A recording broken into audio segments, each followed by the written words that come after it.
Buenas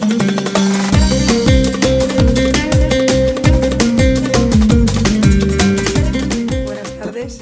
Me traigo el agua porque después de estos días tengo la voz un poco castigada, por si acaso tengo que ir bebiendo. Gracias por explicar el currículum. Se ha dejado lo más importante, que soy ama de casa, tengo 3 hijos. Lo digo porque las mujeres de la sala deben saber lo que significa compaginarlo todo también esto. Yo estoy desde aquí controlando hasta la nevera de mi casa. Y a pesar de que cada vez que alguien considera que eres merecedora de un premio, pues eso mueve el alma y uno se siente profundamente agradecido, aunque las cosas no las hacemos para recibir premios, sino porque estamos convencidos de ellos. Tengo que reconocer que el premio más bonito que he recibido en mi vida es que me plantaron un bosque. La verdad es que uno recibe méritos, recibe premios, se pregunta si realmente ha hecho méritos para tenerlos, pero el día que me dijeron queremos plantar un bosquecillo en Yatir, en pleno Negev, allí donde esta organización ecologista, la más antigua del mundo, lleva plantados más de 6 millones de árboles, en un contexto global donde ha plantado creo que casi 300 millones de árboles, han cambiado el clima de la zona, pues me sentí extraordinariamente feliz. Quizá es de aquellos premios que uno dice, no sé si me la merezco, pero es igual, lo quiero, ¿no? Porque, sinceramente, yo estoy convencida que los pueblos que plantan árboles en lugar de cortarlos, o que hacen reservorios de agua en lugar de secarlos, o que crean universidades antes de tener estados, o que crean centros de investigación científica antes de nada, o que incluso a pesar de tener un PIB tan alto dedicado a defensa porque tienen una situación de riesgo, consiguen que en poquísimos años darle al mundo más de 10 premios Nobel, los pueblos que hacen esto tienen futuro. Y si algún sentido tiene lo que hoy pueda decir aquí, es hablar precisamente de cómo construimos un presente para tener futuro. David ha tenido la buena intención de presentarme como una luchadora de los derechos humanos. Esto parecería algo muy genérico y probablemente, si no lo acotamos, muy poco definido. Y, por tanto, como yo realmente me siento así, y creo que eso sí que es justo que se diga, con los errores pertinentes que todos cometemos en la vida, por supuesto, me gustaría definir qué significa esto, porque eso parece un titular. Y, en cambio, yo creo que eso es fundamentalmente un compromiso. Esta mañana en la Universidad de Chile, con un grupo de estudiantes, tuvimos un debate intenso sobre estos temas. Y yo les comenté 3 cosas y quiero empezar por ellas. Yo les dije, soy de los que creen que los 10 mandamientos fueron el inicio de la civilización moderna, al menos de nuestra civilización moderna. Cuando en algún momento determinado de la historia alguien le dijo a su pueblo que había 10 principios básicos que lo regulaban como sociedad libre. El no matarás, el no robarás, etcétera. Pero últimamente me atrevo, si es que los líderes religiosos me lo permiten, a exigir un 11º mandamiento en esas tablas de la ley. Es decir, aparte del no matar, no robar, amar a tu prójimo, etcétera, yo pondría como mandamiento fundamental de la vida el comprometerse, el verbo comprometer. No es suficiente leer, informarse, cuestionarse, interrogarse, incluso pensar. También, además de todo esto, nuestro tiempo, es un tiempo de compromiso y vivimos en una época muy compleja, con grandes desconciertos, con grandes caos en determinadas zonas del mundo, con muchos interrogantes, con más preguntas que respuestas y, por tanto, es importante que se comprometan. Y no lo digo tanto para los que tengan mi edad, que vamos haciendo lo que podemos, pero hay jóvenes. Y piensen una cosa, y lo digo también para ellos, los de aquí y los de las otras salas. ¿Saben ustedes por qué hay en el mundo más creyentes que pensadores?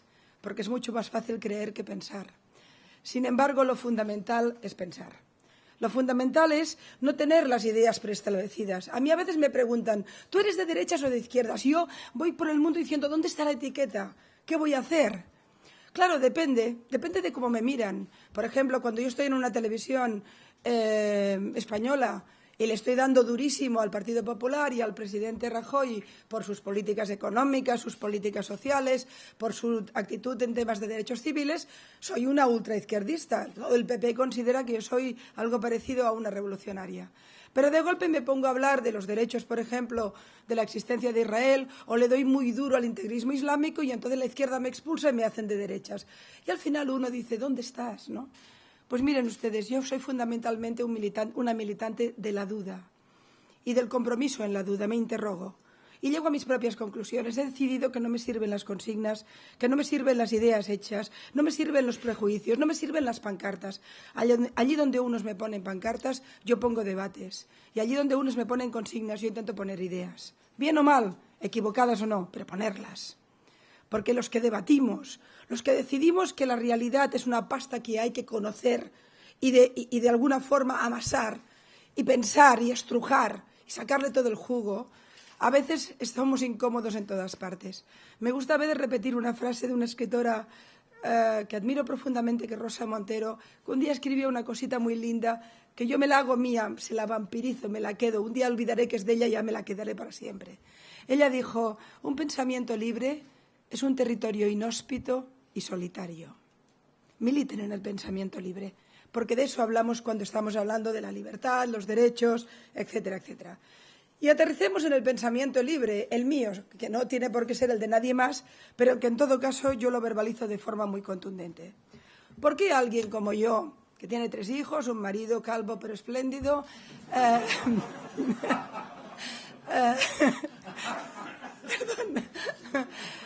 una vida completa, una profesión en mi país importante y exitosa, digamos que quizás no necesitaría complicarme la vida. Podría dedicarme a las políticas económicas de los gobiernos respectivos, podría continuar con mi vida, que ya es muy completa y muy compleja, y mis muchas luchas particulares tienen delante, por ejemplo, una de las mujeres o personas más odiadas por los toreros en España, porque soy una de las culpables de que, al menos en Cataluña, se prohibieran las corridas de toros. Es decir, que yo ya tengo muchas guerras. El tema animalista, el tema feminista, los derechos sociales, etcétera, etcétera. ¿Qué hago yo de golpe aquí en Montevideo?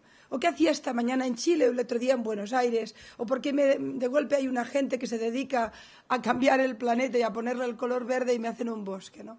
¿Por qué? Miren ustedes, porque el mundo está muy mal.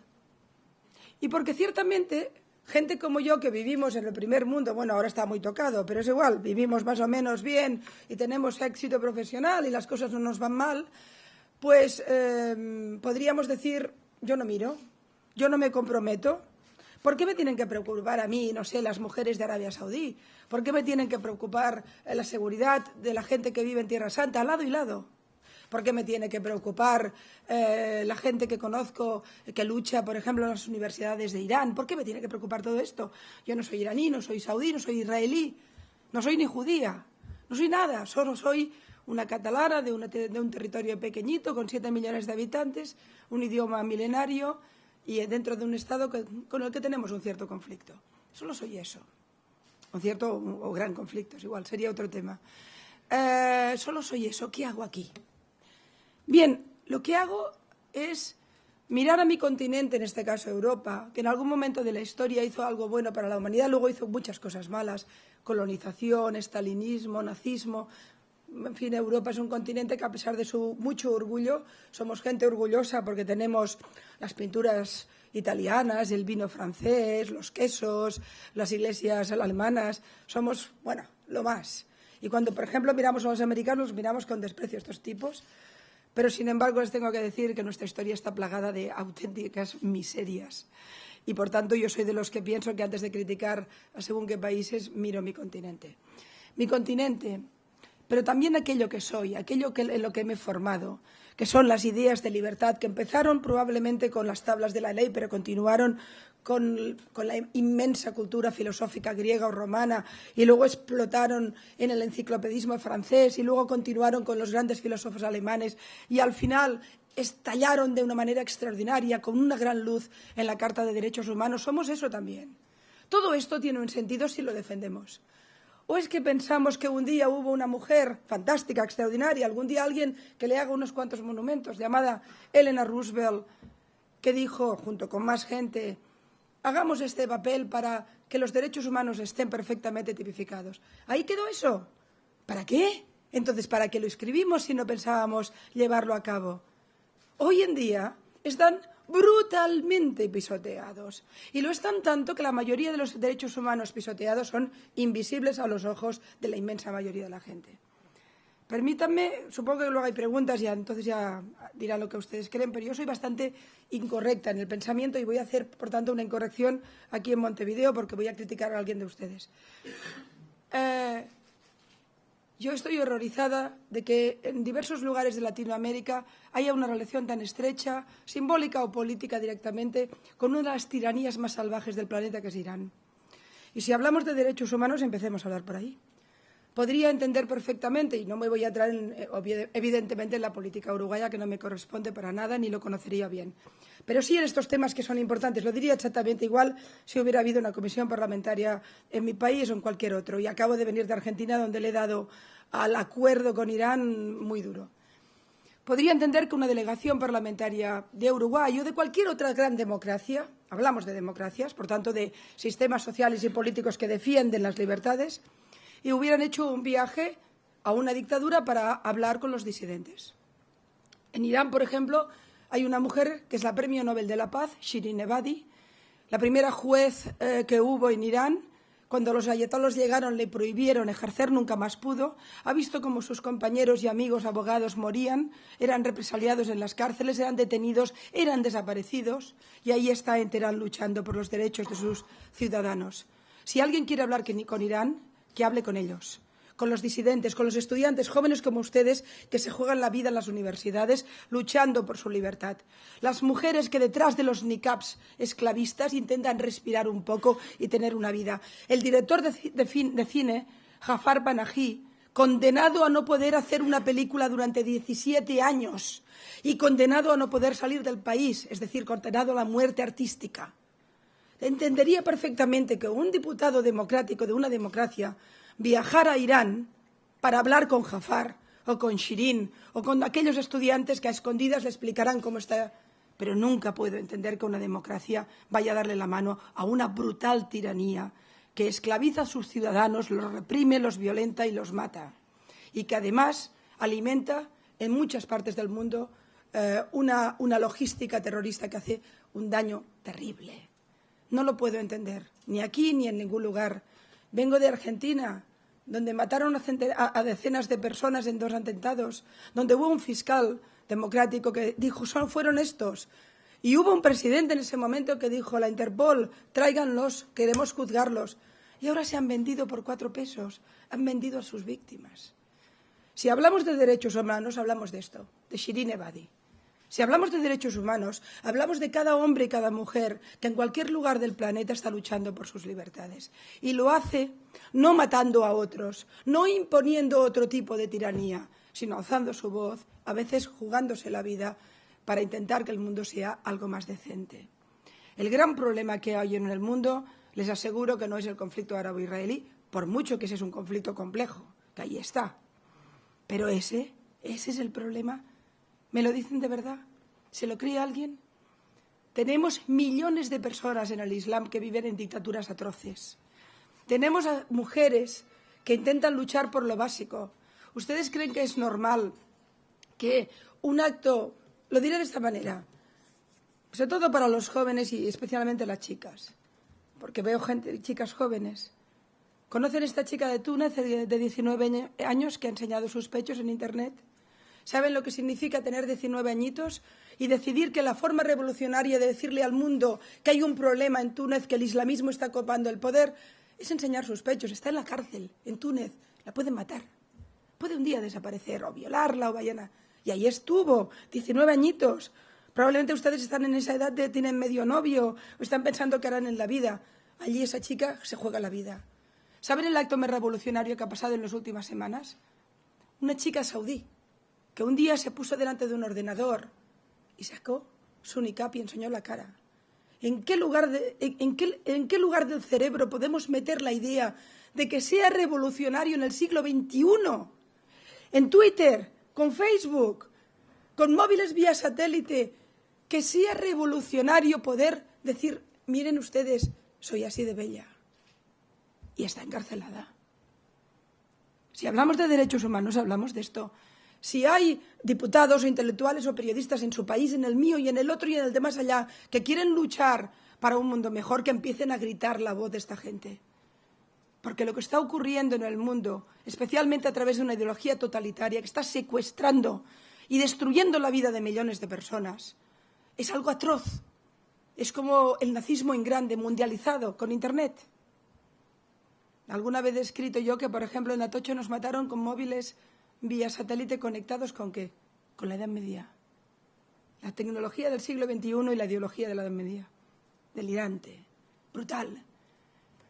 Si yo hubiera venido aquí y les hubiera dicho, miren ustedes, un chico negro, por decir que quería ser negro y tener derechos, está encarcelado. Habrían dicho, ¡qué horror! ¡Racismo! ¿Qué país hace esa barbaridad? Cuando existía la Sudáfrica negra, todo el mundo hacía el boicot. Mi primera manifestación con 13 o 14 años fue por Nelson Mandela.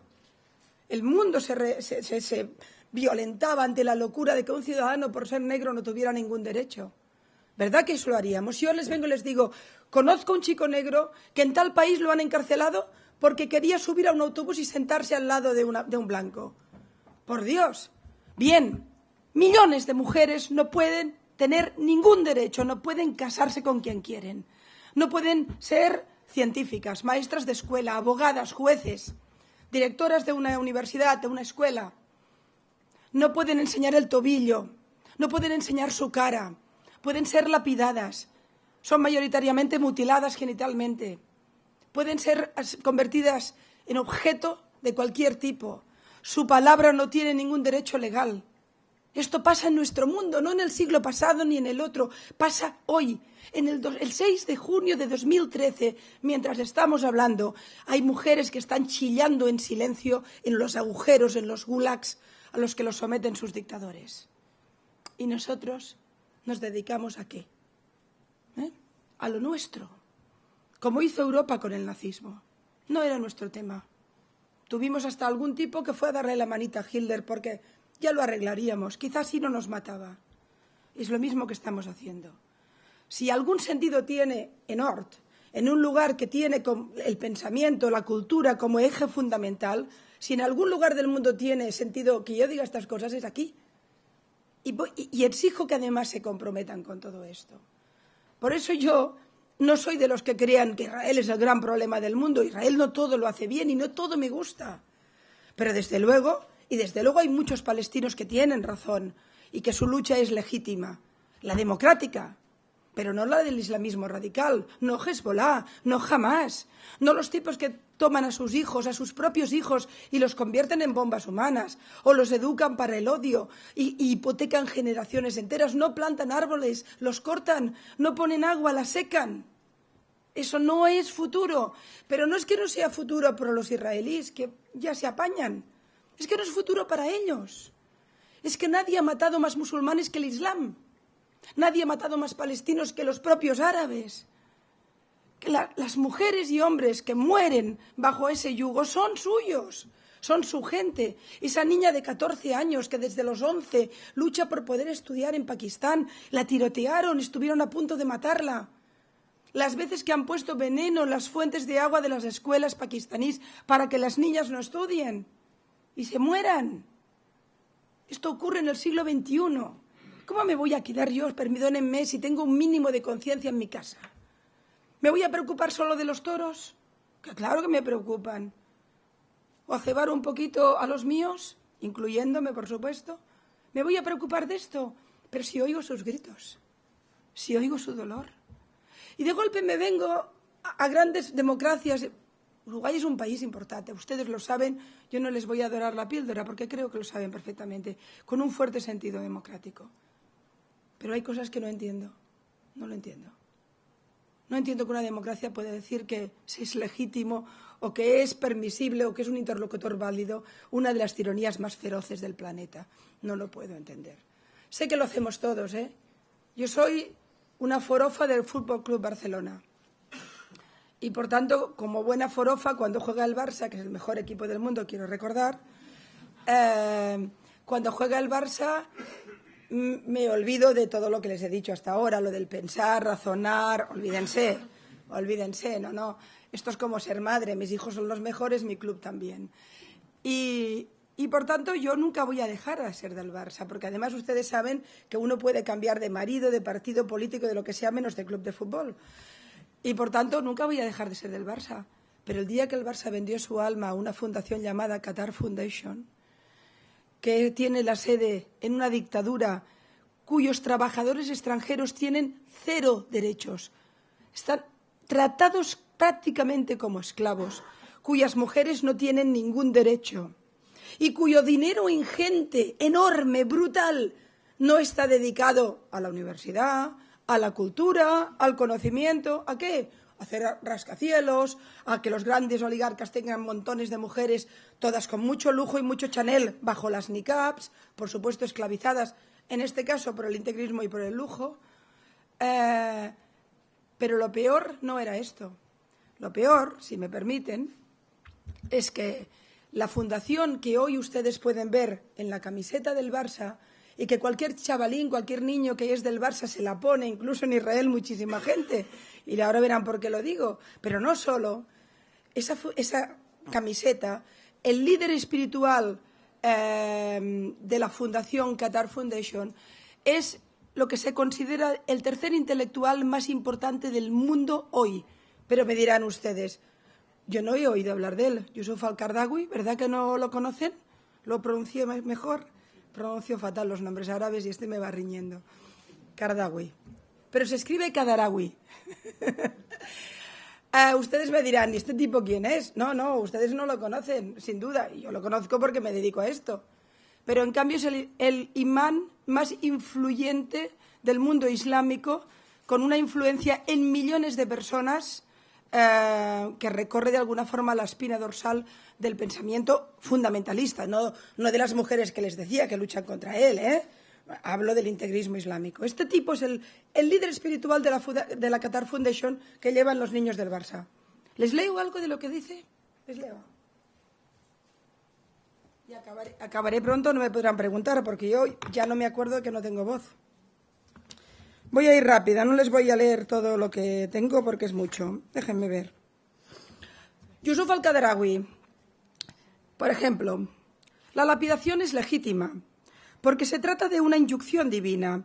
El rigor de esta ley puede ser impresionante para los musulmanes, pero en realidad constituye una punición porque sirve para purificarnos. Bien. Los versículos de la Sura 9 declaran muy claramente la necesidad de combatir a los no creyentes que viven junto a la tierra de Islam, sin ninguna referencia a una agresión que ellos puedan haber perpetrado. En realidad, la única agresión, pero la básica, de los no creyentes es la de existir, porque es la que perpetran contra Dios cuando se someten ellos mismos o someten a su gente a deidades distintas a Allah. Es este tipo de agresión lo que deben combatir todos los musulmanes a través de la yihad, es decir, hay que matarlos porque no son creyentes. Para los homosexuales, el mismo castigo que para los fornicadores, la muerte. Castigos que pueden parecer crueles, pero que sirven para mantener, bla, bla, bla, la pureza de la sociedad musulmana, bla, bla, bla. A través de la historia, Alá ha ido imponiendo castigos a los judíos por su corrupción moral y personal. El último castigo fue Adolf Hitler, que lo intentó e hizo un buen trabajo, pero no lo acabó. Fue un castigo divino. La próxima vez el castigo vendrá de la mano de los creyentes.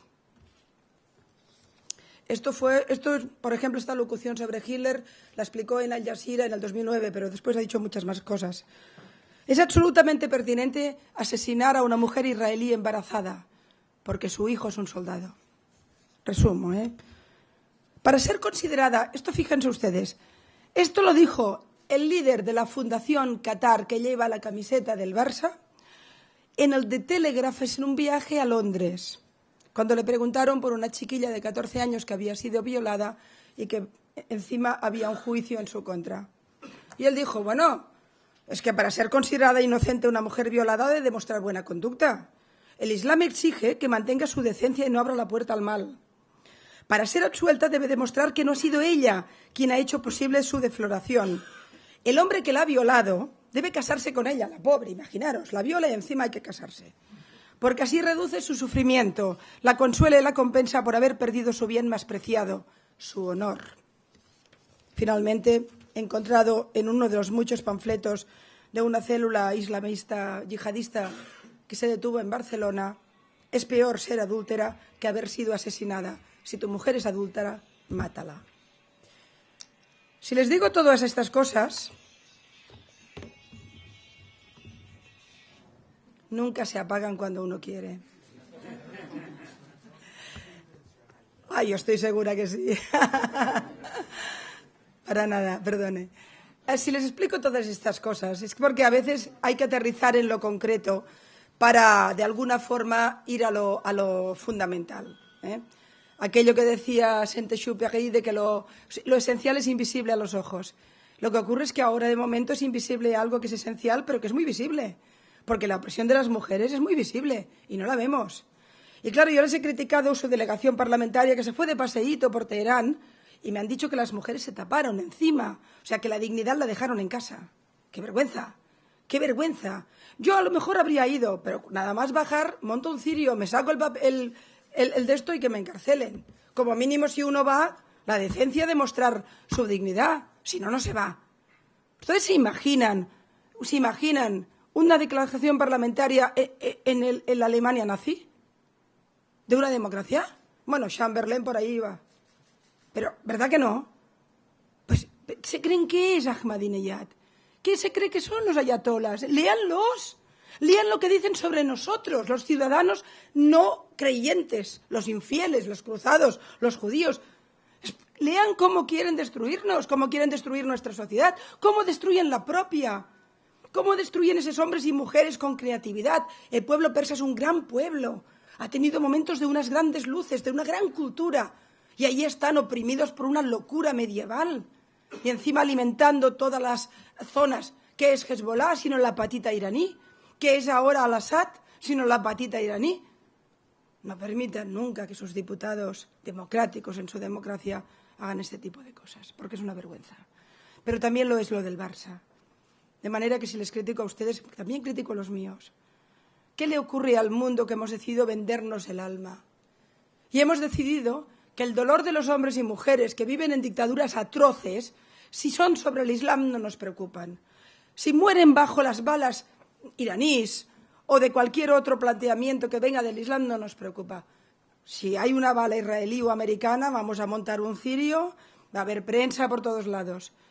Pero si en cambio la bala viene de otro lugar, no existe. Creo que hay que acabar porque creo que hay que hacer preguntas, ¿no? Déjenme, por tanto, intentar resumir un poco. Podría hablarles de las primaveras árabes, no lo son, no hay primavera, son otoños y pueden ser inviernos. Yo estuve en la Plaza Tahrir, tuve ese punto de locura, me fui allí. Y recuerdo que en el momento en que yo estuve durante unos días en la plaza viviendo aquel momento, era el momento de la euforia de Obama y de diferentes cancillerías en el mundo diciendo ¡wow! La revolución contra las dictaduras. Y uno estaba por la plaza y decía, esto pinta muy mal, esto pinta mal, porque ciertamente Egipto, que es otro gran país, donde ha habido grandes feministas, grandes reformadores del Islam, reformadores quiere decir gente que la religión la ve con ojos modernos, que eso está muy bien, ¿no? Y grandes sindicatos, por ejemplo, las revueltas contra Mubarak que empezaron en los movimientos sindicales del norte de Egipto, en unas determinadas fábricas, y luego fueron aumentando, porque evidentemente el gobierno dictatorial de Mubarak era corrupto, era brutal, en fin, lo que pueden imaginar. Pero yo vi perfectamente, y luego esto ya fue creciendo, que mientras había mujeres y estudiantes democráticos luchando por las libertades en Egipto, el gran movimiento en la calle era islamista. Eran los hermanos musulmanes. Y estos eran opositores al dictador, pero no eran libertadores. La prueba, en la Constitución egipcia ni los coptos ni las mujeres pueden ser presidente. Empezamos bien. ¡Viva la libertad! En la última manifestación del 8 de marzo, las mujeres egipcias que salieron a la calle fueron apedreadas y escupidas. Y algunos intelectuales disidentes empiezan a tener serios problemas. Y hablen ustedes con los coptos, por cierto. De manera que aquello pintaba mal, ¿eh? Y sin embargo había euforia. Bueno, también la tuvimos con Gaddafi. Nos fuimos corriendo a matar a Gaddafi. Bueno, Gaddafi no era simpático, la verdad. Pero ¿alguien se acuerda de cómo está Libia? Porque en Libia hay una aplicación brutal de la Sharia que ha significado unas matanzas que, por supuesto, ya no hemos puesto ninguna televisión, ya no está en el mapa, ya no nos interesa. Ya hemos salvado el gas, ya lo tenemos resuelto. Gente joven, la que hay por aquí, intelectuales, periodistas. Por supuesto, cada uno que piense como crea, que llegue a sus propias conclusiones, porque la que habla aquí, como mucho, puede aconsejarse a sí misma y no mucho más. Pero permítanme que les diga que es un tiempo de compromiso. Es un tiempo en el que la exigencia ética y moral de cualquier persona vinculada a la cultura, al conocimiento, es la de hacerse preguntas que van más allá de las consignas o de los lugares comunes o de lo políticamente correcto. Vayamos más lejos. Hagámonos las preguntas finales. Y luego es un tiempo de compromiso. Precisamente porque es un gran tiempo, es un tiempo de desconcierto. Yo, desde luego, me he comprometido públicamente, y de manera muy pública además, en contra de cualquier tiranía y, desde luego, en contra del fenómeno del yihadismo integrista que lleva miles de muertos, que fundamentalmente mata a musulmanes, pero por el camino nos mata a todos. Y, desde luego, muy humildemente quiero ser la voz de cada mujer musulmana que grita desde el gulag del miedo su lucha por poder enseñar la cara, por poder amar, por poder tener un trabajo, sencillamente por no mirar hacia atrás con miedo de que algún policía religioso finalmente la mate o la condene, vayan a saber qué. Conviértanse en conciencia crítica de sus países. Ya sé que dependemos del petróleo, ya sé que la economía nos compra el alma, ya sé que si los necesitamos nos poseen, ya lo sé. Pero a pesar de todo, la única manera que tenemos de crear un futuro para todos es comprometiéndonos muy seriamente contra cualquier forma de totalitarismo en el presente. Y si hubo estalinismo en una época de la historia, y miramos hacia otro lado muchísimos, y mataron mucho, y si hubo nazismo en una época de la historia, y masacraron a millones, 3/4 partes de la población judía de Europa, desaparecida a humo, pueblos enteros con sus niños, sus abuelos, sus padres, pueblos que tenían 400, 500 años de historia. En algunos lugares no dejaron ni las tumbas para que no hubiera ni memoria. Y miramos hacia otro lado hasta que fue tarde. Ahora no miremos hacia otro lado contra otra nueva forma de totalitarismo brutal. Me resulta imposible de entender cómo de la manita del chavismo, de la manita del eje bolivariano que pobre Bolívar, con un intelectual tan sabio como que lo utilicen estos tipos, pero a través del eje bolivariano, cómo se ha ido penetrando el blanqueo, la banalización de la dictadura iraní. Terrible. Y cada vez que veo a algún militante progresista, seguramente convencido de ser solidario, de luchar por las libertades, levantando la banderita de Irán o considerando que ese es un interlocutor válido, ese día muere un árbol, muere un niño, muere la poesía, muere todo. Porque ese día es la derrota de la libertad. Comprométanse, piensen, duden y, por supuesto, sean felices.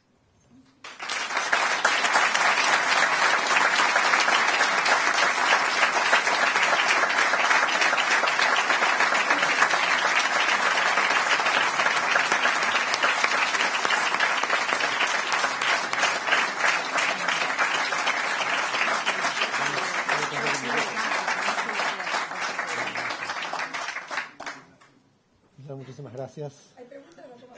Sí, lo que vas a tener que contestarlas desde aquí, porque si no, la gente de los otros salones no te ve. Sí, yo te dejaba espacio a ti. Yo desde atrás voy viendo quién quiere la palabra entre los chicos. Así tenemos por aquí. Sí. Buenas tardes.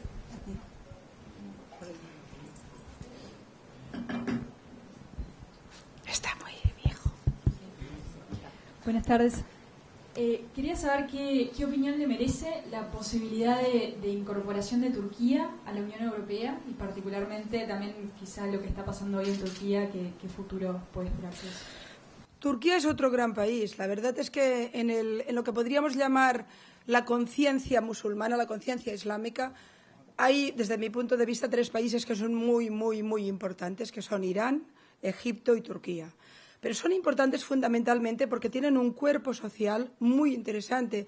Por ejemplo, los persas han sido grandes revolucionarios, han luchado por sus libertades, lucharon contra la dictadura del Shah. Ahora son gente muy valiente que está luchando contra otra dictadura muy atroz. a mí me inspira mucho cariño la gente. No me inspiran cariño los gobernantes de Irán, pero me inspiran cariño la gente comprometida en Irán porque me parecen gente extraordinaria. El caso egipcio es muy parecido. Egipto es un país casi dividido en canal entre el fenómeno de los hermanos musulmanes, que es un poco la madre del cordero de todos los fenómenos yihadistas. Bueno, cuando digo yihadistas quiero decir fundamentalistas. No siempre tienen que matar para ser yihadistas, pero pueden ser ideológicamente. Pero luego está ese cuerpo social tan interesante que ha dotado de grandes pensadores a la cultura musulmana y a la cultura mundial, y algún premio Nobel de literatura de una gran categoría, ¿no? De manera que Egipto es un gran país. Y luego el otro gran país es Turquía. Porque Turquía, primero no olvidemos que tuvo a un estadista de una categoría moral extraordinaria que fue Ataturk, que fue un hombre, imagínense ustedes, las turcas votaron antes que las europeas, dio el voto a la mujer mucho antes que la inmensa mayoría de países, y que además tuvo la capacidad de dejar cuajado en Turquía una cultura de la libertad y una cultura del derecho en un país tan importante geoestratégicamente hablando y económicamente también, que era realmente muy notorio. Cuando empezó a aparecer el fenómeno Erdogan, otra vez, perdónenme la incorrección, todo el mundo dijo, no, este es un islamista moderado. Y yo dije, Dios mío, lo peor que nos podía pasar. Primero porque yo creo que no existe el islamismo moderado. No existe. Existen musulmanes moderadísimos o incluso magníficos. Es decir, bueno, yo tengo grandes amigas, unas tipas valientes, con coraje, algunas con fatwas de muerte, escondidas en países europeos o en Estados Unidos, que han tenido, bueno, una valentía que no la tendremos el resto en la vida. La misma chiquilla saudí enseñando su cara, qué valentía no puede ser. No se olviden ustedes que hace unos cuantos años, 3 o 4, no muchos, quizá 2, hubo un incendio en una escuela de chicas y los bomberos no las sacaron porque tenían que sacarlas sin el niqab y las dejaron morir. Esto es Arabia Saudí, ¿eh? Cuidado. Y no hace mucho una chavalina también, me parece de 13, 14 años, su padre la quemó con ácido y la mató porque había escrito en un Twitter o en un Facebook que era bueno entenderse con los cristianos. Es que hablamos de este mundo, esta locura. En el siglo XXI hablamos de esto, ¿eh? Y por tanto, en Turquía hay gente extraordinaria. Yo creo que Turquía es un país que puede darnos muchas alegrías. Entrar en la Unión Europea a mí me parece absolutamente prematuro por varios motivos. Pero además le diré que en estos momentos la Unión Europea tampoco es un lugar muy bueno para entrar. Porque algunos están a punto de salir, o sea que no sé qué decirle, ¿no? O sea, es aquello que quiero entrar en la casa, pero se está cayendo el techo. Es más, yo soy de los que piensan que un día de esto los alemanes dirán, ¿saben qué? Nos vamos.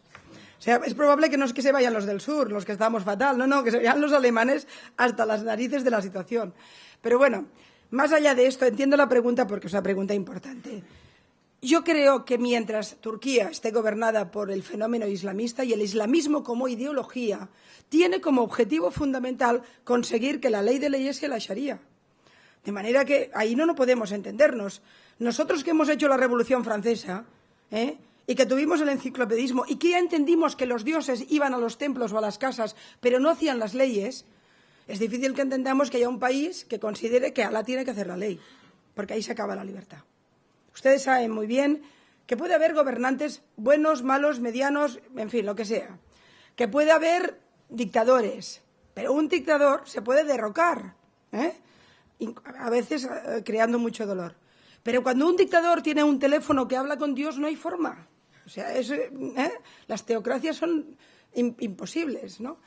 De manera que yo creo que el debate sobre la Unión Europea no es un debate planteable en estos momentos, ni porque la Unión Europea no está por la labor ni está por el momento. Tenemos suficiente intentando salvarnos, pero también, en definitiva, porque Turquía tiene que aclararse. Es muy interesante lo que está ocurriendo y dice mucho de lo que les estoy explicando, porque a veces se cae la gente que es, por ejemplo, que lucha contra el fenómeno fundamentalista islámico, a veces tiene la tendencia a generalizar y a meter a todos los musulmanes en el mismo paquete. No, miren los chicos turcos. Ahí están en la calle, luchando, aguantando, y fundamentalmente es una revuelta contra Erdogan. Sobre todo, por ejemplo, una ciudad como Ankara, que es una ciudad muy libre, donde tiene capas intelectuales importantes. Ahora el gran escritor turco, me parece que ha sido hoy, perdón el nombre, ahora no lo recuerdo, sí, Pamuk. Hoy mismo Exactamente. Hoy mismo he escrito una carta en uno de los periódicos más importantes turcos diciendo viva la revuelta. Es decir, que esta gente es interesantísima, esta gente vale la pena. Pero entrar en la Unión Europea ahora no. Ya te digo que la puerta de salida está más abierta que la de entrada. ¿Cómo te llamas? Matías me preguntaba que por qué muchos países latinoamericanos apoyan a estas dictaduras y qué pueden hacer los jóvenes, digamos, para que esto no ocurra. Bueno, esto me obligaría a una explicación un poco larga. Ciertamente ha habido un fenómeno, que es el fenómeno chavista, que ha sido la puerta de entrada de toda esta historia. Es decir, a partir del momento en que Chávez ve la luz y descubre que su hermano del alma es Ahmadinejad y crea el puente aéreo Caracas-Teherán, que yo creo que estoy segura que es para que todas las mujeres venezolanas guapísimas con minifaldas se paseen por Teherán, porque si no, no entiendo. En el momento en que, por unos intereses, digamos, económico-políticos y también militares, porque piensen ustedes que el puente aéreo no solo ha pasado personas, también ha habido ahí un flujo militar muy importante. A partir de ese momento, eso unido a una demagogia pseudo-revolucionaria, populista, con tintes de revoluciones de los 60, con un poco, es una mezcla, es un mix, una especie de monstruo donde hay un poquito de Cuba, un poquito de los años 60, un poquito de Marx, un poquito de Jesús, un poquito de todo, digamos, de Jesucristo, vaya. Y un poquitito de Ahmadinejad. Lo de Chávez ha sido extraordinario. Yo creo que era un cómico, de verdad. Yo creo que era un tipo que vino al mundo para hacernos reír, porque mezclar a Ahmadinejad con Jesucristo es una cosa espectacular. Pero por el camino, este señor, utilizando la palabra del pueblo, que es muy típica de los salvadores de la patria, y utilizando las ideas bonitas, las ideas de libertad, ha destruido su país. Lo cual no significa que los anteriores a Chávez fueran lindos, que no. Había una corrupción generalizada. Pero el chavismo ha sido un auténtico golpe de Estado de la democracia para la democracia, un golpe blando. Es decir, instalados en el poder, han ido, bueno, ayer o antes de ayer se cerró el último periódico que no era del chavismo. Y el fenómeno en Argentina es preocupante en este sentido. Ustedes saben la guerra del gobierno contra los medios. No saben, no es lo que ocurre aquí en absoluto, es muy distinto. Pero yo estos días, y lo he escrito en La Vanguardia, en Argentina he respirado miedo. Nunca me había pasado. He respirado miedo. Miedo a opinar, miedo a explicar, empresarios con miedo, periodistas con miedo, me ha sorprendido mucho la gente con la que yo siempre me encuentro, gente de mucha categoría, gente con un nivel, con un cerebro brillante, con miedo. Es porque el magma del poder va ocupando todos los poderes. Miren, la democracia es algo muy complejo y a la vez muy simple. Se basa fundamentalmente en que los distintos poderes se miran a la cara y se controlan. El poder judicial, el poder periodístico, el poder del ejecutivo, el poder del... y el poder en el fondo también del mundo económico, del mundo... Hay unos cuantos poderes. Cuando el ejecutivo decide meter la patita y contaminar y crear un único poder que lo controla todo, cuando tú, por ejemplo, en Argentina oyes que las universidades, esta es oficialista, pero ¿cómo la universidad no puede ser nada? La universidad lo que tiene que ser es un templo de la inteligencia. No depender de uno o de otro, ni de derechas, ni de izquierdas, ni de blanco, ni de negro. No, oigan ustedes. Pues cuando esto ocurre, tenemos un golpe de Estado. De un tipo, pero hay maneras de cargarte la democracia desde el interior de la democracia.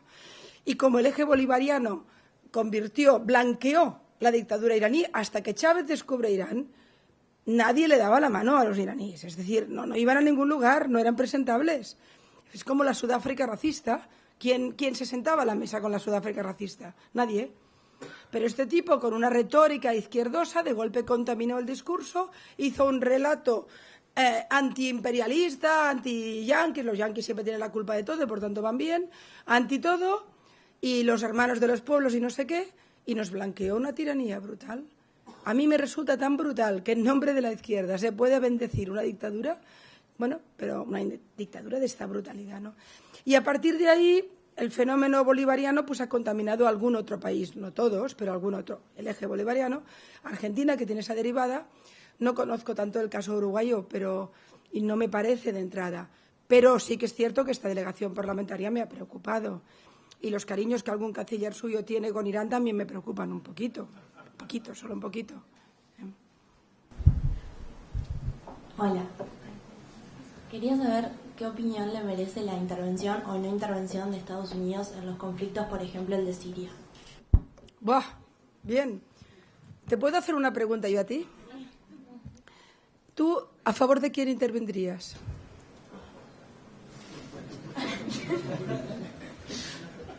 No, tienes... De verdad, dilo con toda la sinceridad. Si tienes respuesta, ¿eh? ¿La tienes? Di lo que tú sientes. Cuando me haces esta pregunta es porque ya sientes o algo o piensas algo. Y no te avergüences, porque tienes todo el derecho a pensar eso. Yo te daré algún dato más, solo eso. Tú di, Obama, ¿a favor de quién tendría que intervenir? Bien, te libero. Dime. Yo creo que debería intervenir a favor del régimen, o sea, del régimen al-Assad, porque creo que es más fácil después poner una revolución más democrática a un régimen que al fundamentalismo árabe. Wow, esta no me la esperaba. Mira, los alawí, los Assad, son una familia tiránica, violenta, brutal, que no han tenido ningún apuro en matar a miles de personas, especialmente el padre fue famoso por 2 matanzas sobre todo, en 2 ciudades que arrasó, que por cierto a nadie preocupó, porque es lo de siempre. Para que una víctima nos preocupe tiene que haberla matado un israelí o como mucho un yanqui. Pero si la mata Hafez el-Assad, ¿a quién le preocupa? El integrismo islámico en Argelia lleva alrededor de 100.000 muertos. 100.000 muertos. La guerra de Siria ni les cuento lo que lleva, ¿no? Los palestinos mismos murieron a centenares en el Septiembre Negro en Jordania, nadie se acuerda, ¿no? Quiero decir que es evidente que las víctimas, y qué les digo de algunos grandes conflictos, una de las tragedias más brutales de nuestro tiempo, que hemos podido vivir, que teóricamente hemos conocido, han sido la brutalidad, auténtico genocidio de los hutus en manos de los tutsis. ¿Pero a quién le preocupa esto si son negros? Están en el África. ¿Dónde está África? Si hubieran sido los israelíes, habríamos tenido una cantidad enorme de deportados, pero como no lo eran, ¿para qué preocuparnos, no? Quiero decir que Bashir al-Assad, siempre pasó al padre, pero el padre y el hijo tanto monta, ¿no? La dictadura siria es una dictadura brutal que no ha tenido ningún apuro en alimentar plataformas terroristas en la zona. Es el gran inspirador junto a Irán de Hezbollah, que es una organización militar brutal que tiene como único objetivo destruir al país de al lado, que es Israel. Además, con un planteamiento, es el partido de Dios, con un planteamiento fundamentalista totalitario, que estuvo ocupando durante años y años y años un pequeño paisito que tenía derecho a vivir libremente, llamado el Líbano, que tampoco preocupó a nadie, porque seguro que nadie se manifestó por el Líbano nunca, porque ocupar el Líbano a quien le preocupa, Pues esos son los Assad. Es decir, el gobierno sirio está, por un lado, la familia del rey, que es una familia que históricamente ha matado mucho, apoyados por Hezbollah, que es una organización chiita financiada por Irán, que tiene como objetivo la destrucción de otro país, y además con un arsenal biológico enormemente peligroso que si cae en manos de Hezbollah ciertamente es un problema muy serio. Eso es un lado. Claro, dices, hombre, apoyar esto, no. Y además, como hubo gente en Siria que con planteamientos democráticos se rebelaron contra estos tipos, parecía evidente que los otros eran los buenos. Pero los otros, en estos momentos la guerra de Assad contra los opositores es fundamentalmente la guerra de Hezbollah contra Al-Qaeda, lo que es bastante alucinante. Pero han venido centenares de personas de Somalia, de Afganistán, de Pakistán, financiadas por algunas dictaduras de la zona, que ya les va bien que contrarrestar el poder iraní. De manera que uno que es democrático contempla Siria y ve a un lado Guatemala y al otro malo Guatepeor. Y entonces, claro, mejor que Irán no se meta, Obama no se meta. ¿A favor de qué nos metemos? Es muy complicado esto. Es muy complicado. Y es un problema enorme para Israel, porque Israel nunca había tenido en sus fronteras, por ejemplo, a tipos de Al-Qaeda. Ya tenía suficiente con Hezbollah. Luego hay el problema de las armas biológicas. Es decir, que esto es un tema muy explosivo, muy complejo. Intervenir en Siria no es tan fácil. Además, hoy creo que el régimen ha conseguido ocupar en el norte una ciudad clave y parece que empieza a estar fuerte. Pero en cualquier caso, a mí me matarían. Yo, con lo que digo, me matarían los de un lado y los del otro. A ti, probablemente, si vas con esa pinta, también. Y bueno, y por tanto, y luego, por otro lado, después de la experiencia tan nefasta desde mi punto de vista de la guerra del Golfo, cualquier intervención hay que pensarla también mucho. Aparte de esto, yo la intervención de Libia no la entendí. No porque a mí Gaddafi me parecía un tipo horroroso, que además había sido un financiador de terrorismo en Europa, ¿no? Y además un loco de atar.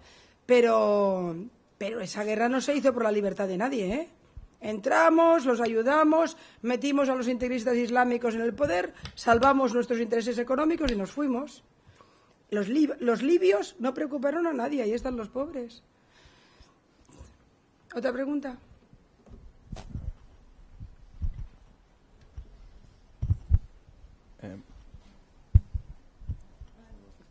Me quedé con lo que usted dijo de los argentinos que estaban oliendo el miedo. Es magnífico que los jóvenes seáis los que me preguntáis, ¿eh?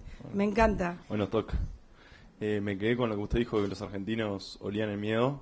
Quería saber cuál es la perspectiva de los europeos con el aumento de la población musulmana en Europa en vista de los próximos años.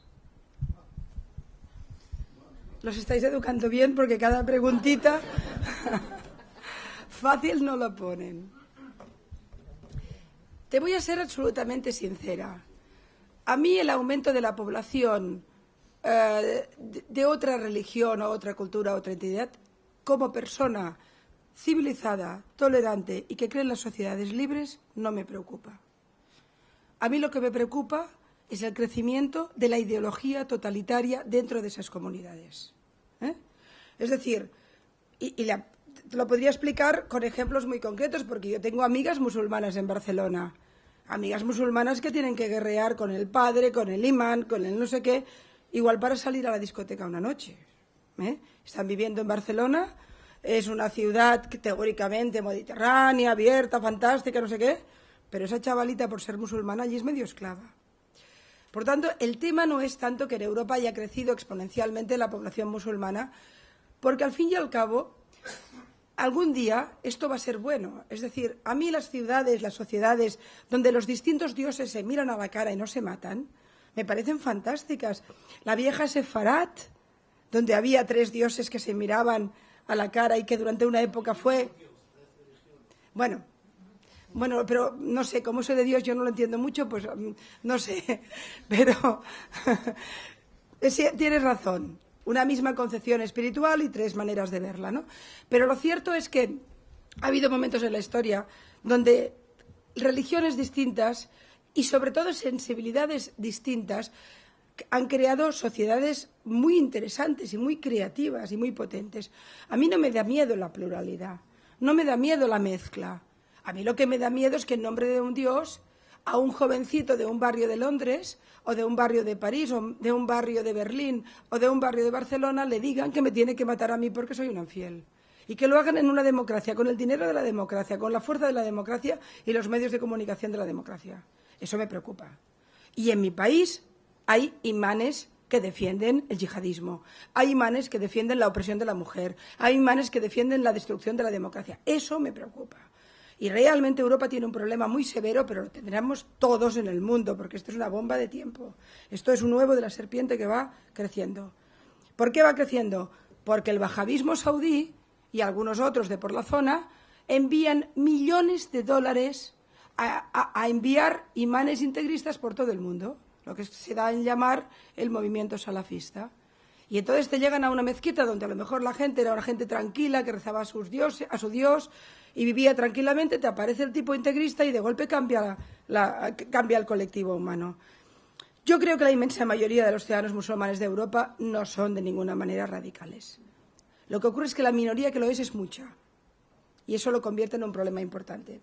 En el libro que yo escribí sobre el fenómeno en España, y específicamente porque conozco los datos en Cataluña, el dato se lo puedo dar. En Cataluña es un territorio de 7 millones de personas. Somos más grandes que Uruguay, pero no mucho. Ustedes son unos 3, creo, ¿no? Pues ya ven, más o menos. La única diferencia es que ustedes ya tienen Estado, pero eso ya se arreglará. En fin, no, decía, bueno, si está el embajador de España por aquí, que no se enfade. 7 millones de personas. En España hay alrededor de 2 millones de musulmanes, según los datos más fiables, y en Cataluña hay alrededor de 400.000 sobre 7 millones. Estamos hablando de una población, además, que ha llegado hace muy poco, que es muy importante, y que además ha venido acompañada, desgraciadamente, de una multitud muy considerable que han venido posteriormente de imanes integristas. Hoy en día Cataluña está considerado el centro del salafismo europeo por todos los servicios de inteligencia de Europa. Se hacen congresos salafistas donde van 2.000, 3.000 personas en diferentes ciudades. Ha ido cambiando la piel del mundo musulmán en Cataluña, que era una gente que estaba tolerante, tranquila, que no creaba ningún problema, y de golpe llega un imán y el chavalín que jugaba en un club de fútbol deja de jugar, la chica que iba a algún centro cultural o que iba a aprender el idioma deja de hacerlo, la mujer empieza a taparse. Hay una segregación producida por la ideología, no por la religión, por la ideología. Los dioses no tienen tanto la culpa, tienen la culpa los tipos que los monopolizan, ¿no?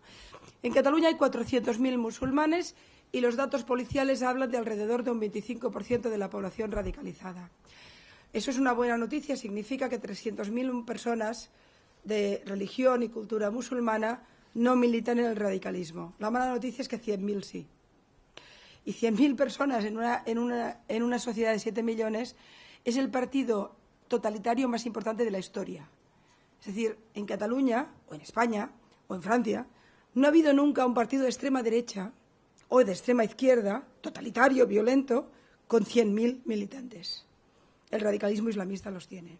Ciertamente tiene razón, esto será un problema. Pero la manera de atacarlo no es demonizando a un ciudadano porque sea musulmán. La manera de atacarlo es el imán integrista de turno expulsándolo o convirtiéndolo en un delincuente. Lo que ocurre en Londres tiene que ver con los imanes integristas del Londostan, de lo que se llama la periferia, donde durante décadas han estado defendiendo la yihad los viernes en las mezquitas. Y luego un chavalín, a lo mejor marginal, que a lo mejor no tiene trabajo, que no se ha inserido en la sociedad inglesa, acaba con la cabeza así y acaba matándote a un soldado con un cuchillo. Y eso hay que atajarlo de raíz. Y eso que lo tenemos claro con los nazis, o lo tenemos claro con cualquier tipo violento, no le permitiríamos. Yo creo que sería una locura imaginarse que un rabino o que un cura católico en una iglesia dijera los homosexuales tienen que morir, o las mujeres no tienen derecho a nada. Nos volveríamos locos. Pero a los humanos se lo permitimos. Pues no hay que permitirlo. Hay que defender la democracia. Incluso para los musulmanes hay que defender la democracia. ¿Alguna pregunta más o lo dejamos ya? Tenemos una periodista por ahí.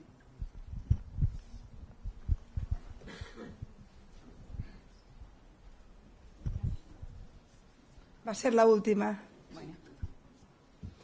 ¿Por qué te parece que de alguna manera están resurgiendo estos movimientos totalitarios, no solamente los que tienen que ver con el Islam, sino que en muchos países de Europa o en Grecia están resurgiendo movimientos neonazis que incluso están ganando varias bancas en el Parlamento? Sí. Y utilizan incluso hasta una simbología muy parecida a la que utilizaba Hitler. Sí. No. En el caso griego es abiertamente nazismo en estado puro, Y es terrible que un partido... Yo soy... Permítame que lo diga con toda la rotundidad y a lo mejor les parezca un poco libertaria, pero yo creo que las democracias no lo pueden permitir todo. Ahora vengo de Chile. En Chile acaba de pasar una cosa que me la explicaron allí, que es que un cómico en televisión empezó a hacer chistes antisemitas, del estilo que pueden imaginarse, riéndose de los muertos. Y bueno, ha habido un cierto escándalo y finalmente el canal le sacó el programa y el tipo se fue, etcétera. Pero lo grave, desde mi punto de vista, es que no hay una ley en el Código Penal que diga que tú no puedes banalizar el Holocausto, porque en mi país sí que la hay. Y en Alemania, y en Francia, y en Holanda, y en Bélgica. Es decir, la libertad de expresión, la libertad de acción, empieza con el no. No empieza con el verbo permitir, empieza con el verbo prohibir. O sea, la democracia empieza cuando la sociedad dice matar no está bien, no se puede matar. No se puede robar, no te puedo violentar, eso es ilegal.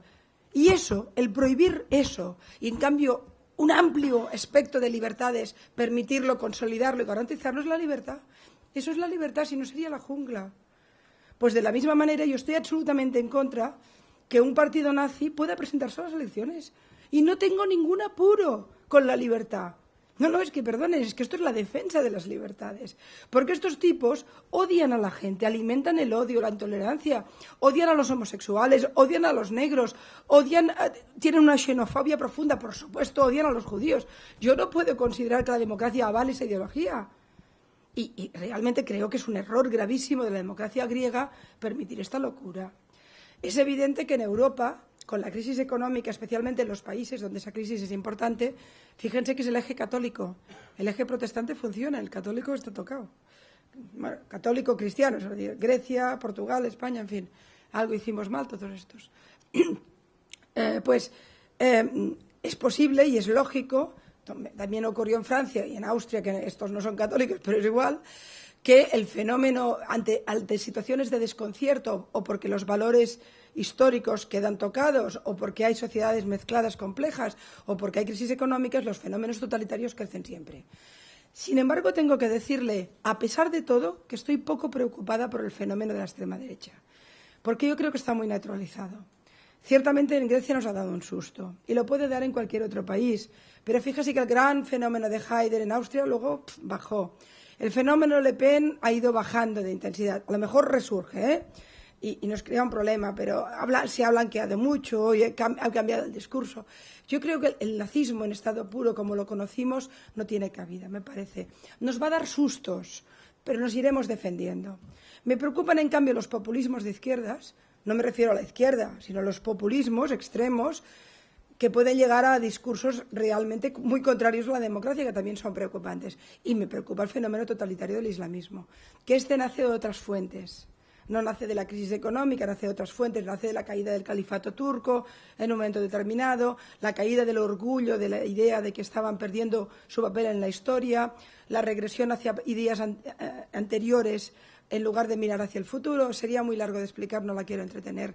Pero el fenómeno del islamismo radical, que tiene tres patas importantes: el chiismo de los ayatolás, el fenómeno pakistaní y sudeste asiático de los tabligh y el fenómeno salafista de los wahabí salafí. Estos tres grandes fenómenos confluyen en la misma idea, que es el retorno al siglo VIII. Y el gran drama de este fenómeno es que tiene cantidades ingentes de dinero para financiarlo. Si el petrodólar se dedicara a la investigación científica, Arabia Saudí tendría más premios Nobel que Israel. 0 premios Nobel. Debe ser porque se dedica a otras cosas. Los americanos tipificaron en millones de dólares la cantidad de dinero dedicado a propagar el salafismo por todo el mundo. Y no recuerdo la cifra, pero ponían los cielos. Toca ir a cenar. Muchas gracias.